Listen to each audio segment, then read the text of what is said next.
안녕하세요. 오늘 살펴볼 단지는 더샵 프리엘라라는 단지입니다. 물레 진주 아파트를 재건축한 아파트죠. 아직 모집 공고가 나오지 않았지만 기간 추천 특별 공급을 통해 어느 정도 윤곽이 나온 단지입니다. 자, 그래서 모집 공고가 나기 전에 예습 차원에서 한번 더샵 프리엘라를 분석해 보겠습니다. 위치는 영등포구 물레동 5가. 입주 시기는 29년 3월 예정이고요. 3년 후죠. 세대수는 324세대. 정말 소형단지입니다. 자, 분양 물량은 약 30% 정도가 나오네요. 약 138세대. 44 타입부터 59, 74, 84. 우리가 정말 좋아하는 평형대가 나오죠. 분양가는 4,500에서 4,800 정도 예상합니다. 요건 뒤에서 볼게요. 청약 접수일은 특별 공급은 3월 9일 월요일, 일반 공급은 3월 10일 화요일 날 예정이 되어 있고요. 필요 자금은 여기는 규제 지역이기 때문에 LTV 40이 적용됩니다. 자, 그렇게 되면 25평은 약 7억 정도 내 돈이 필요하고요. 34평은 약 12억 정도가 내 돈이 필요합니다. 왜냐? 34평 분양가는 약 16억 정도 예상하고요. 25평 분양가는 약 12억 정도 예상하기 때문입니다. 자, 특이사항으로는 34평이 16억이 넘어요. 그래서 아마 대출 맥스가 4억 분이다. 시세 차익은 약 1억 정도 예상하고요. 제한사항은 실거주 의무가 없어요. 전매 제한 3년이고 규제 지역이라는 점. 자, 요렇게 한번 간단하게 보고요. 순서는 이렇게 가볼게요. 먼저 물레 진주 재건축 요 아파트에 대해서 한번 연역, 그 특징, 단지명 한번 보고요. 그 다음에 청약 정보, 자, 일정이나 예상 물량, 분양가, 규제 사항 한번 보고 배치도 평면도 보고요. 마지막 입지까지 한번 봐보겠습니다. 자, 섹션별로 나눠놨으니 보고 싶은 곳 먼저 보셔도 될 것 같아요. 자, 먼저 연역을 한번 봐보겠습니다. 보시면 정비구역 지정이 2011년도에 되었죠. 그리고 나서 조합 설립이 17년에 되었습니다. 정비구역을 지정하고 나서 조합 설립까지 약 6년이라는 시간이 걸렸네요. 아마 요 11년부터 17년도까지 부동산 완전 불황기였죠. 그래서 아파트 값이 하락할 시기였어요. 그래서 정비구역 지정하고 안전진단이 통과되었다고 하더라도 단지 입주민들의 마음을 모으기에는 쉽지 않았을 것 같아요. 왜냐? 아파트가 하락이었기 때문이죠. 자, 이제 17년도에 이제 문정권이 들어서고 나서 아파트가 우상향을 하기 시작하죠. 그때부터 조합 설립, 사업 시행, 그리고 마지막 관철까지. 조합 설립부터 관철까지 6년이라는 시간밖에 걸리지 않았죠. 자, 그리고 나서 이주 및 철거 바로 하고요. 이제 2025년 11월에 착공. 자, 요렇게까지 되어 있습니다. 보시면 여기가 물레 진주 아파트죠. 네, 상당히 오래된 아파트고, 자, 요 아파트가 요렇게 변하는 겁니다. 21층까지 지어졌고, 포스코에서 사령탑을 맡았죠. 딱 봐도 멋있어 보이네요. 그리고 다음으로 보면 브랜드타운이라고, 자, 뉴스를 한번 보시죠.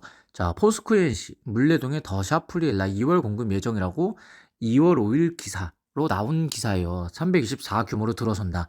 그런데 우리가 알아둬야 될 점은, 자, 문래현대 2차, 1차, 5차, 그리고 대원 아파트 리모델링 사업과 연계해 향후 이 5개 단지를 총 1776가구 규모의 더샵 브랜드타운을 형성할 예정이다.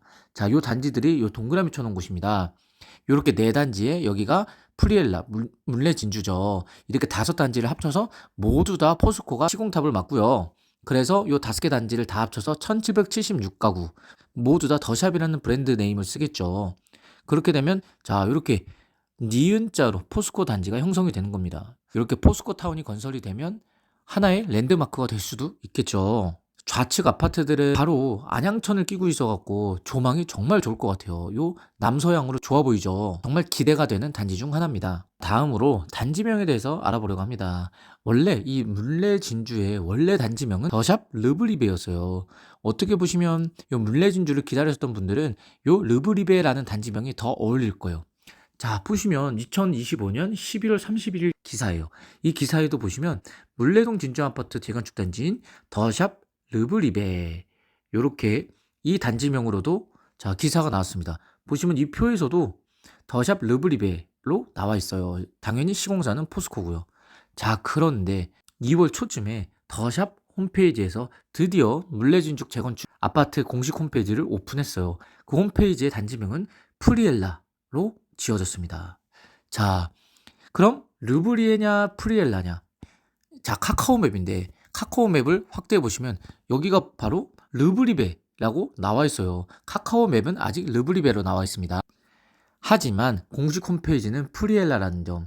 자, 이게 어떻게 된 거냐? 보시면 시공사 선정 시 제한을 더샵 르브리베로 가칭을 썼었어요. 그러니까 정식 단지명은 아니고 일시적으로 자 르브리베로 부르자. 그 르브리베란 뜻은 프라이빗한 주거 공간을 강조했다는 것입니다. 자 그런데 최종으로 조합원들이 투표를 해서 자 뽑힌 단지명은 프리엘라라는 거죠. 프리엘라는 프리미엄과 특정 펜네임의 결합해서 프리엘라라고 최종 단지명이 확정된 것입니다. 이 프리엘라가 생소하실 수도 있어요. 그런데 원래 단지명은 르브리베라는 단지명이었다는 거. 이걸 모르시는 분들이 많아서 한번 이 정보를 말씀드리고자 가져와 봤습니다. 다음으로 예상 청약 정보를 한번 볼게요. 아직 모집 공고가 나오지 않았지만 자 여기는 100% 이렇게 나올 겁니다. 보시면 규제 지역이기 때문에 당해를 받으려면 서울시 2년 이상 살고 있어야 돼요. 그리고 재당첨 10년이고요. 전매 3년. 실거주 의무 없고요. 분양가 상한제 안 돼요. 자, 전매가 3년인데 입주 예정일은 29년 3월. 전매 제한은 모집 공고일 기준이니까 약 26년 2월부터 적용될 가능성이 높죠. 즉 전매 제한이 풀리는 게 29년 2월경에 풀리겠죠. 그래서 분양권을 전매할 수 있는 시기가 얼마 되지가 않아요. 왜냐? 입주 시기가 겹치기 때문에. 그래서 입주를 좀 늦게 하면서 분양권을 전매할 수는 있지만 그래도 분양권 전매 목적으로 가시려면 너무 시간이 촉박하기 때문에 분양권 전매 목적은 보시지 않는 게 좋아요. 그리고 일정을 보시면 모집 공고는 2월 27일 날 예정되어 있고요. 1순위는 3월 10일이 되겠죠. 그리고 계약 체결은 3월 30일부터 시작한다는 거. 요거는 기간 추천 특별 공급이 나왔기 때문에 웬만하면 이 일정대로 갈 겁니다. 그리고 여기서 보시면 청약통장 자격 요건은 6개월 이상은 기간 추천 다자녀 신혼부부, 그리고 24개월 이상은 노부모 생초 1순위가 간다는 거. 세대주 요건은 당연히 노부모 생애 최초 1순위, 요 세 가지로 갑니다. 그래서 이 세대주 요건에 1순위가 붙어 있어요. 그래서 부부에 한해서 총 3번 지원이 가능합니다. 세대주인 남편은 생애 최초와 1순위 이렇게 2번 가능하고요. 세대원인 아내는 신혼부부 특별공급 한 번 쓰고 1순위 쓰지 못해요. 그래서 와이프 1번, 남편 2번 해서 총 3번의 기회다. 이건 참고 삼아 알아두시면 되고 소득 자산은 신혼부부와 생애 최초만 본다는 거. 다음으로 분양 예정 물량을 한번 볼게요. 총 324세대 중에 일반 분양 물량이 138가구나 나왔습니다. 일반 가구 물량을 보시면 자 44 타입은 14가구, 59 ABC, 59 타입은 37가구, 약 30평형, 74 타입은 43가구, 84 타입은 44가구가 나오네요. 보시면 분양 물량의 90%가 59와 84 타입, 우리가 제일 좋아하는 평형으로 이루어져 있죠. 그렇기 때문에 여기를 기다리시는 분들이 정말 많을 거예요. 왜냐? 서울 신축이 정말 귀하죠. 그런데 물론 세대수는 적지만 138세대가 나온다는 것도 정말 많은 물량입니다. 자, 예상 분양가를 보죠. 언론에서는 평당 4,800선을 예측합니다. 자, 왜 4,800선이 나왔는지 우리는 역으로 한번 계산해 보죠. 여기는 분양가 상한제 미적용 지역입니다. 그러다 보니 조합원들 입장에선 당연히 인근 시세대로 분양하고 싶겠죠. 왜냐? 요즘 부동산 열기가 하도 핫하다 보니 인근 시세로 분양해도 미분양 우려가 거의 없죠. 자, 인근 시세를 알아보죠. 여기가 물레 진주 아파트입니다. 자, 바로 요 인근 단지들을 보면 거의 30년 된 아파트들이 많죠. 특히 요 88년도 그리고 요 92년도부터 요 97년도까지 보시면 30년에서 40년 된 단지들이 약 9억에서 10억 사이죠. 그리고 요 2017년도 된 여기는 약 10년이 안 됐죠. 여기 아파트 같은 경우는 14억 5천 정도 나갑니다. 자, 그러면 요 물레 진주 시세는 얼마 정도 돼야 될까요? 당연히 이 2017년도 아파트보단 비싸겠죠. 아무리 소형 단지더라고 하더라도 이 주변에서 가장 초신축입니다. 요 2017년도 아파트와는 연식이 12년 차이가 나게 되죠. 그래서 최소 16억을 본 겁니다. 그래야 16억을 봐야 평당 4,500에서 4,800선이 나오거든요. 그렇게 되면 25평은 12억 안팎, 34평은 16억 안팎이라는 금액이 나옵니다. 보시면 물레 힐스테이트 아파트가 2003년도에 지어진 아파트임에도 불구하고 17억 7천이에요. 근데 요 물레 진주가 요 아파트를 넘을 수 있을까요? 저는 회의적이라고 봅니다. 왜냐하면 아무리 지금 20년이 넘은 단지라고 하더라도 거의 초품화 수준입니다. 게다가 2호선 물레역 초역세권입니다. 하지만 요 물레 진주는 같은 2호선이지만 도림천역이죠. 이 도림천역은 2호선 내에서도 지선이에요. 2호선에서 파생된 지선 라인입니다. 그러다 보니 상대적으로 좀 2호선보다는 매력도가 떨어지죠. 게다가 약 한 600m 정도 나오더라고요. 그래서 아무리 초신축이라고 하더라도 이 물레 힐스테이트 아파트를 넘어서기는 쉽지 않아 보입니다. 자, 이제 예상 규제를 한번 보려고 해요. 여기는 627 대책, 1015 대책 모두 다 포함이 됩니다. 자, 왜냐 1015 대책에 서울 25개구 전역이 투기과일주가 토지거래 허가구역으로 묶였어요. 자, 이제 하나하나 설명해 드리겠습니다. 여기는 분양가가 기본적으로 높아요. 6억 이상입니다. 모두. 그렇기 때문에 이 정책 대출, 디딤돌과 보금자리로는 아무것도 사용 못해요. 그리고 규제 지역이다 보니 LTV 40이고요. 15억 초과 시 4억 대출을 받아요. 그런데 아마 34평이 입주 시점 감정평가 금액이라고 치더라도 34평은 무조건 15억 초과되겠죠. 30평도 초과될 것 같아요. 입주 시점엔. 그러다 보니 모두 4억밖에 나오지 않는다는 점. 자, 앞서 말씀드렸다시피 전매 3년, 당해 조건 2년, 가점제 물량 증가가 될 거고요. 또 하나 유념하실 건 중도금 대출이 40%밖에 안 나와요. 그런데 중도금은 총 60%를 납부해야 되죠. 그래서 나머지 20%는 잔압이나 연체를 해야 돼요. 그래서 중도금 대출을 받으면 627 대책에 의거해서 잔금 대출의 일환으로 봅니다. 그렇기 때문에 최초 입주일로부터 6개월 이내 전입 의무를 해야 된다는 추가 약정서를 쓰게 됩니다. 그래서 중도금 대출을 받게 되면 실거주 의무가 없더라도 6개월 내 전입 의무를 해야 돼요. 그래서 참 까다로운 조항입니다. 만약에 이를 어길 시 주택 관련 대출 모두 회수되고요. 3년간 주택 관련 대출을 받지도 못합니다. 엄청 큰 페널티입니다. 그리고 소유권 이전 전세 대출 금지. 이 얘기는 뭐냐? 제가 항상 강조드리는 거지만 분양 아파트 잔금을 세입자 보증금으로 납부할 때 세입자가 전세 대출을 받지 못해요. 이 말은 올 현금 세입자를 받아야 된다는 말입니다. 자, 여기가 지금 기본 전세값이 거의 8억에서 10억 가까이 되겠죠. 그런데 이 8억에서 10억이라는 돈을 올 현금을 가진 세입자를 만나야 돼요. 사실 쉽지 않죠. 그래서 내가 여기가 실거주 의무가 없다 보니 전세를 주고 싶다 하시는 분들은 중도금 대출을 받아서도 안 되고요. 세입자를 구할 때 올 현금 세입자를 구해야 됩니다. 자, 요게 엄청난 까다롭습니다. 그래서 여기 자금 계획을 세우려면 자, 계약금 10%, 잔압이나 신용대출을 받아서 내도 돼요. 하지만 이 신용대출은 이 잔금 전에는 무조건 갚으시는 게 좋아요. 왜냐? DSR을 잡아먹어서 잔금 대출이 덜 나옵니다. 그리고 계약금을 납부했으면 이제 중도금이죠. 중도금은 이 60% 중에 40%밖에 대출이 나오지 않아요. 그리고 이 40% 나오는 중도금 대출은 시공사 보증 대출이라 웬만하면 다 나와요. 그리고 나머지 20%는 잔압이나 연체를 하시면 돼요. 자, 연체를 하게 되면 연체 이자를 물겠죠. 그래서 중도금 이자보다 한 4에서 5% 정도 더 나온다고 보시면 돼요. 그 대부분 연체를 하십니다. 그리고 마지막 잔금 30%. 요 잔금 때 어떻게 하냐? 계약금 10%는 납부를 했고요. 중도금 40%는 대출을 받았고 20%를 연체했다고 하시면 이 중도금 60%까지 다 잔금에 내야 돼요. 즉, 이 잔금은 계약금 10%를 제외한 중도금, 잔금, 그리고 중도금 이자까지, 그리고 내가 선택한 옵션, 기타 부대 비용을 모두 납부하신다고 보면 돼요. 그래서 이 잔금 때 잔금 대출을 받아서 냅니다. 그래서 이 잔금을 처리하면 시공사에서 키를 불출해 주겠죠.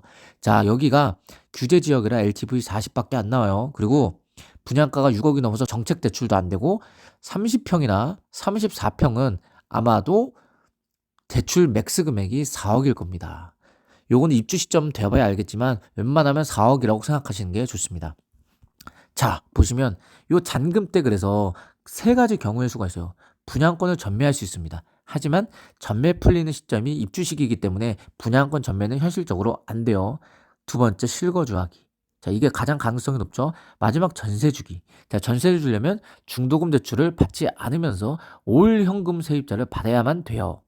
그래서 총 세 가지의 경우의 수가 있다고 하지만 요 2번 실거주밖에 선택의 가지수가 없다는 게 좀 아쉽죠. 그래서 요걸 유념해 주셔야 됩니다. 자, 다음으로 배치도를 보겠습니다. 자, 여기도 보시면 르브리베라고 나와 있죠. 카카오맵에. 사실 요거는 예전 단지명이죠. 지금은 프리엘라입니다. 자, 프리엘라를 보시면 모두 다 아파트로 사방이 둘러싸여 있어요. 이게 가장 큰 장점이자 단점입니다. 자, 아파트로 둘러싸여 있다 보니 기본 주변 단지 인프라가 다 갖춰져 있겠죠. 하지만 단점은 뷰가 사방으로 다 막혀 있다는 점입니다. 게다가 다 오래된 아파트다 보니 리모델링이나 재건축이 이렇게 추진 중이죠. 이 주변 단지들이. 자, 그렇게 되면 기본 20층에서 30층으로 지어지게 되면 뷰가 다 막히는 거죠. 그건 좀 아쉽다고 볼 수 있죠. 배치도를 보시면 남동향이나 남서향을 봅니다. 그리고 114, 84 타입이 보시면 요 상하색하고 하늘색입니다. 상하색은 114 타입, 여기 위치. 자, 하늘색은 84 타입, 요렇게. 즉, 1열과 2열에 위치되어 있죠. 그래서 대형 평형은 좀 앞쪽에 배치되었고요. 74 타입은 그 뒤엔 열, 그리고 59 타입과 44 타입은 맨 뒤에 라인.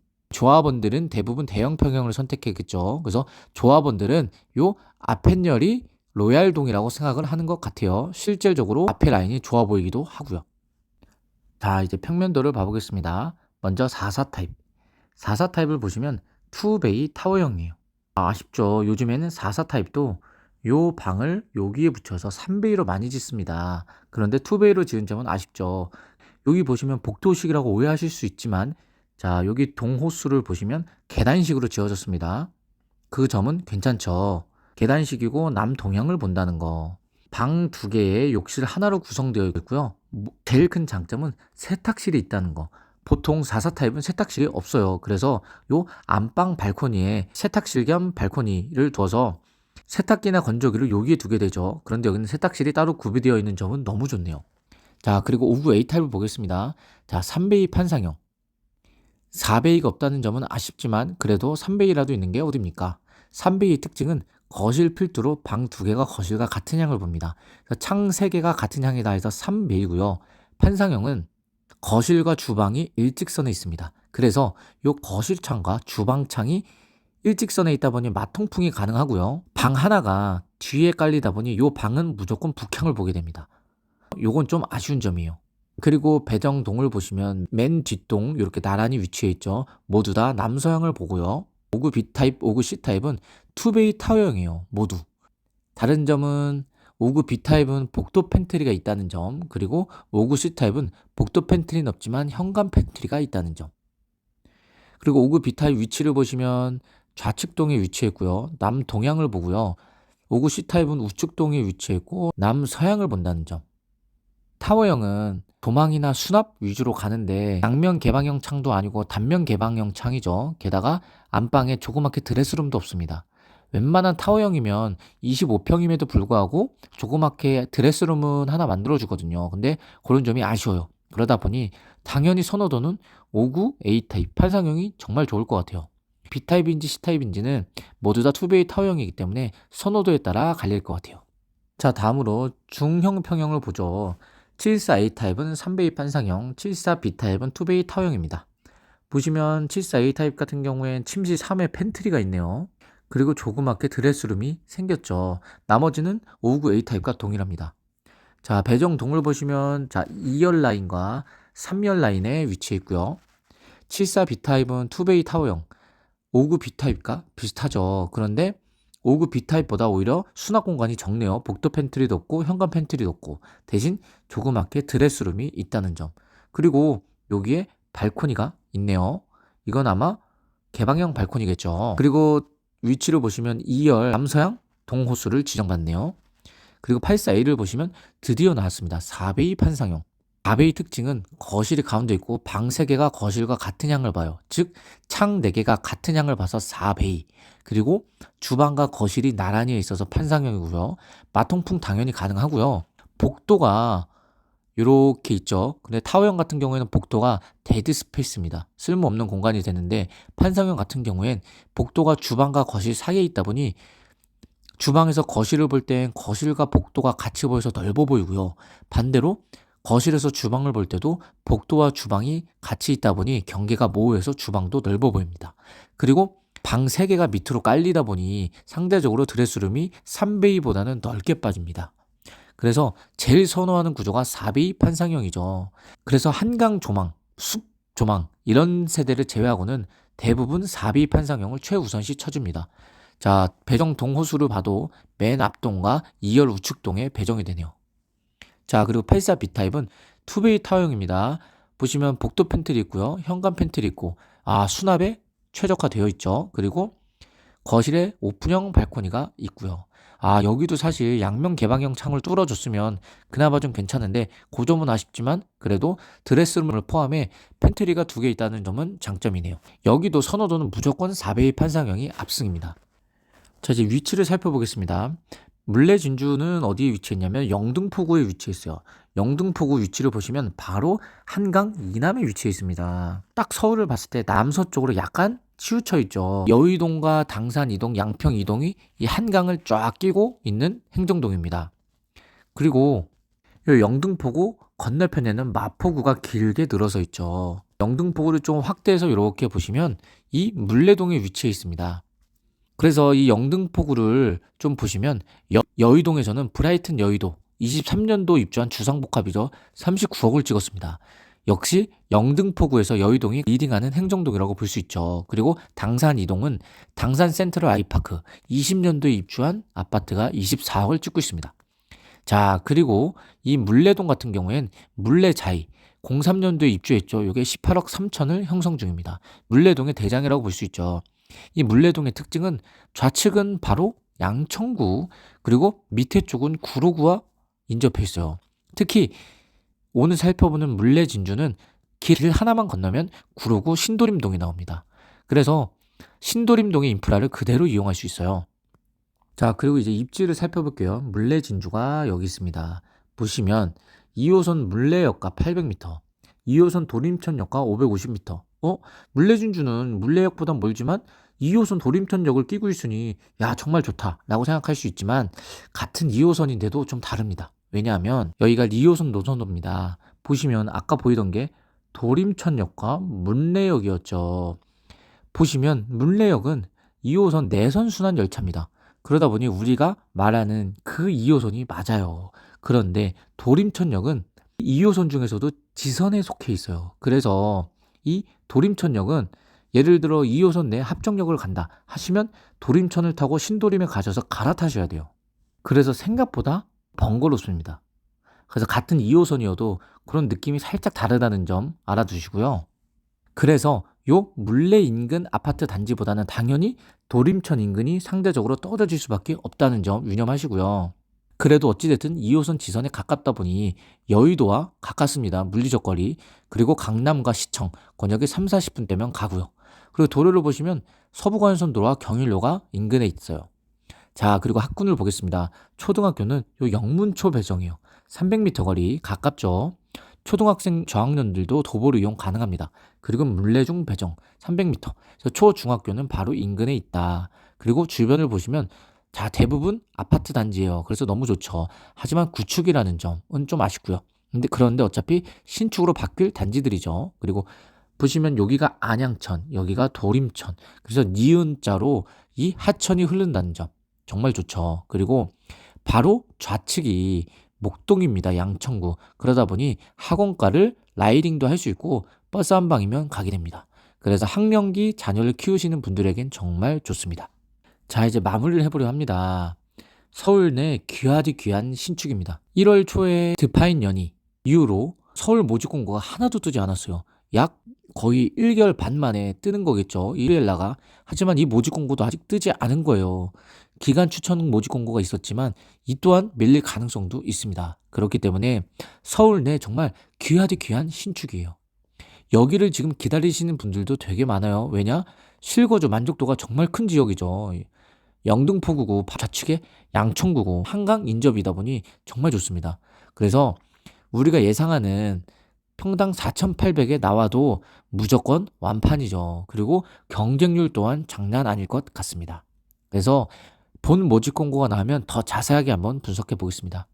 이렇게 물레진주 재건축 더샵 프리엘라를 짧게나마 분석해 봤습니다. 이 영상이 유익하셨으면 구독과 좋아요 한번 부탁드립니다. 긴 영상 시청해 주셔서 감사합니다.